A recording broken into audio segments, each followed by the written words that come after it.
আবারও দুষ্কৃতিকারীরা রাতের অন্ধকারে নষ্ট করে দেয় কৃষিজমি। ঘটনা চরিলাম ব্লকের অধীন উত্তর চরিলাম গ্রাম পঞ্চায়েতের উত্তম সাহার কৃষিজমি। চরিলাম রামকৃষ্ণ আশ্রমের পাশেই ১৫ গন্ডা কৃষিজমিতে সবজি চাষ করেছিলেন কৃষক উত্তম সাহা। খিরাই এবং ফুলকপির চাষ করেছেন তিনি।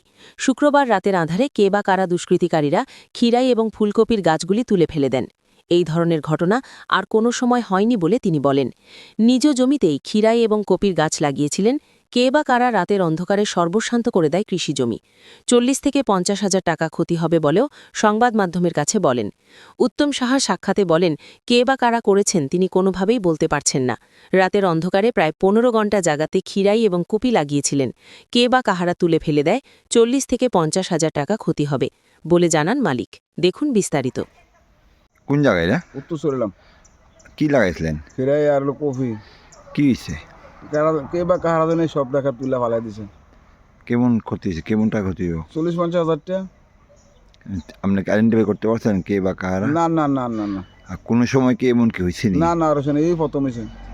কতটা টাকা লাগাইছিলেন? ১৫ ঘন্টা। আপনার নাম? উত্তম শাহ।